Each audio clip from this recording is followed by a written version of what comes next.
in 10 seconds, the next square will be 10 times as wide. Our picture will center on the picnickers, even after they've been lost to sight. 100 meters wide. The distance a man can run in 10 seconds. Cars crowd the highway. Powerboats lie at their docks. The colorful bleachers are Soldiers Field. This square is 1 kilometer wide, 1,000 meters. The distance a racing car can travel in 10 seconds. We see the great city on the lake shore. 10 to the 4th meters, 10 kilometers. The distance a supersonic airplane can travel in 10 seconds. We see first the rounded end of Lake Michigan, then the whole Great Lake. 10 to the 5th meters. The distance an orbiting satellite covers in 10 seconds. Long parades of clouds. The day's weather in the Middle West.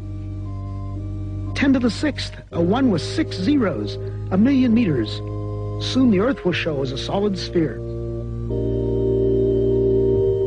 We are able to see the whole Earth now, just over a minute along the journey. Ours are so much farther away that they do not yet appear to move. A line extends at the true speed of light. In 1 second, it half crosses the tilted orbit of the moon.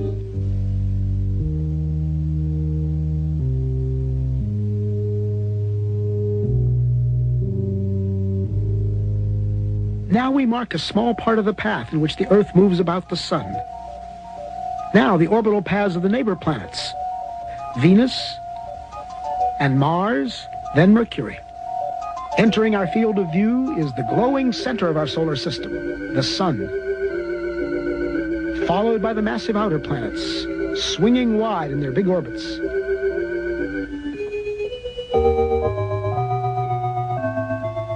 That odd orbit belongs to Pluto.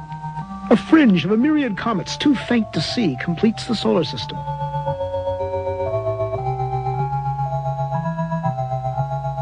Ten to the 14th. As the solar system shrinks to one bright point in the distance, our sun is plainly now only one among the stars. Looking back from here, we note 4 southern constellations, still much as they appear from the far side of the Earth. This square is 10 to the 16th meters, 1 light year, not yet out to the next star. Our last 10-second step took us 10 light years further. The next will be 100. Our perspective changes so much in each step now that even the background stars will appear to converge. At last we pass the bright star Arcturus and some stars of the Dipper. Normal but quite unfamiliar stars and clouds of gas surround us as we traverse the Milky Way galaxy.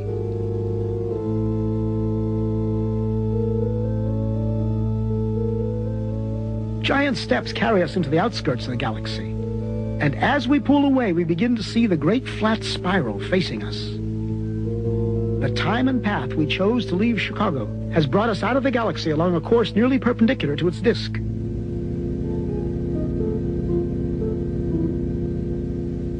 The 2 little satellite galaxies of our own are the clouds of Magellan. 10 to the 22nd power, 1,000,000 light years. Groups of galaxies bring a new level of structure to the scene. Glowing points are no longer single stars, but whole galaxies of stars seen as one.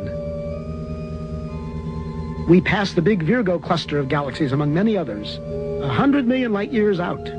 As we approach the limit of our vision, we pause to start back home. This lonely scene, the galaxies like dust, is what most of space looks like. This emptiness is normal. The richness of our own neighborhood is the exception. The trip back to the picnic on the lakefront will be a sped-up version, reducing the distance to the Earth's surface by 1 power of 10 every 2 seconds. In each 2 seconds, we'll appear to cover 90% of the remaining distance back to Earth.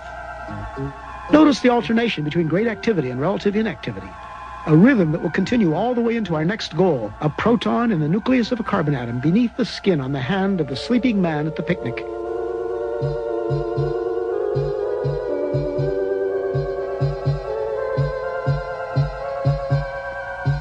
Ten to the 9th meters, 10 to the 8th, 7, 6, 5, 4, 3, 2, 1. We are back at our starting point. We slow up at 1 meter, 10 to the 0 power. Now we reduce the distance to our final destination by 90% every 10 seconds, each step much smaller than the one before.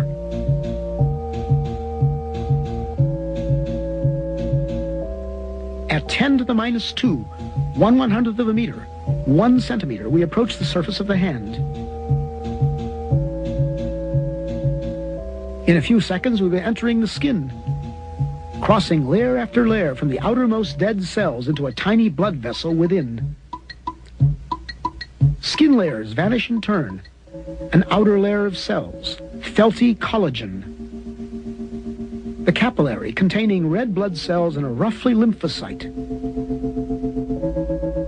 We enter the white cell. Among its vital organelles, the porous wall of the cell nucleus appears. The nucleus within holds the heredity of the man in the coiled coils of DNA. As we close in, we come to the double helix itself, a molecule like a long twisted ladder whose rungs of paired bases spell out twice, in an alphabet of 4 letters, the words of the powerful genetic message. At the atomic scale, the interplay of form and motion becomes more visible. We focus on one commonplace group of 3 hydrogen atoms bonded by electrical forces to a carbon atom. 4 electrons make up the outer shell of the carbon itself. They appear in quantum motion as a swarm of shimmering points. At 10 to the minus 10 meters, 1 angstrom, we find ourselves right among those outer electrons. Now we come upon the 2 inner electrons held in a tighter swarm. As we draw toward the atom's attracting center, we enter upon a vast inner space. At last, the carbon nucleus. So massive and so small. This carbon nucleus is made up of 6 protons and 6 neutrons. We are in the domain of universal modules. There are protons and neutrons in every nucleus, electrons in every atom, atoms bonded into every molecule out to the farthest galaxy. As a single proton fills our scene, we reach the edge of present understanding. Are these some quarks in intense interaction? Our journey has taken us through 40 powers of 10. If now the field is 1 unit, then when we saw many clusters of galaxies together, it was 10 to the 40th, or 1 and 40 zeros.